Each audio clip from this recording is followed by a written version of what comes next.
গোপালের জন্ম কিভাবে হয়েছিল তা আমরা প্রায় সবাই জানি। আজকের গোপালদের ঘুম পাড়াতে পাড়াতে সেই একই গল্প আমি তোমাদেরকে একটু শোনাই। অনেক বছর আগে যখন মথুরায় রাজা ছিল অত্যাচারী কংস, এক ভবিষ্যৎবাণীতে বলা হয়েছিল কংসের বোন দেবকীর অষ্টম সন্তানই কংসের মৃত্যু ঘটাবে। এই কথা শুনে কংস দেবকী ও তার স্বামী বসুদেবকে কারাগারে বন্দি করে রেখেছিল।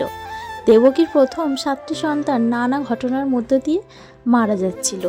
অষ্টম সন্তান জন্মাবার সময় গভীর রাত। সেই রাতেই জন্ম নেন আমাদের গোপাল শিশুকৃষ্ণ। ভক্তদের বিশ্বাস অনুযায়ী সেই মুহূর্তে অলৌকিক ঘটনা ঘটে। কারাগারের শিকল খুলে যায়, দরজা নিজে থেকেই খুলে যায় এবং প্রহরীরা গভীর ঘুমে অচেতন হয়ে পড়ে। বসুদেব নবজাতক কৃষ্ণকে এক ঝুড়িতে নিয়ে প্রবল বর্ষার রাতে যমুনা নদী পার হয়ে গোকুলে যায়। সেখানে নন্দ মহারাজ ও মা যশোদার ঘরে সদ্যজাত এক কন্যা শিশু ছিল। বসুদেব দুই শিশুকে বদলে দিয়ে কৃষ্ণকে নিরাপদে গোকুলে রেখে আবার কারাগারে ফিরে আসেন। গোকুলে গোপালের শৈশব। মা যশোদা ও নন্দ মহারাজের স্নেহে গোপাল বড় হতে থাকেন। তিনি ছিলেন খুবই চঞ্চল, হাসি খুশি ও দুষ্টুমি ভরা শিশু। গোপালের সবচেয়ে বিখ্যাত দুষ্টুমিগুলোর মধ্যে ছিল ঘরে ঘরে গিয়ে মাখন চুরি করা, বন্ধুদের সঙ্গে খেলাধুলা করা, গরু ও বাছুরের সঙ্গে মাঠে ঘুরে বেড়ানো, মিষ্টি হাসি দিয়ে সবার মন জয় করা। এই কারণেই তিনি মাখনচর গোপাল নামেও পরিচিতি। ছোটবেলার কিছু বিখ্যাত ঘটনা ভক্তি পরম্পরায় বর্ণিত আছে যে শিশুকালেই কৃষ্ণ বহু অসুরকে পরাজিত করেন।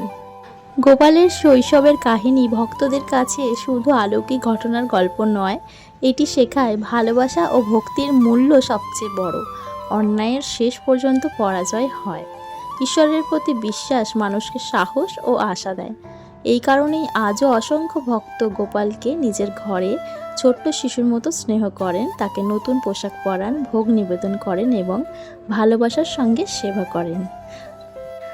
আমার জীবনের একটি সত্যি ঘটনা হলো, আমি কিন্তু আগে প্রচণ্ড শিব ভক্ত ছিলাম। আমি ভোলে বাবার বিশাল ফ্যান ছিলাম, কিন্তু আস্তে আস্তে জানি না কেন আমি এখন শ্রীকৃষ্ণের প্রতি আমার একটা মায়া, আমার ভালোবাসা, আমার আকর্ষণ সব কিছু শ্রীকৃষ্ণকে ঘিরে তৈরি হয়ে গেছে।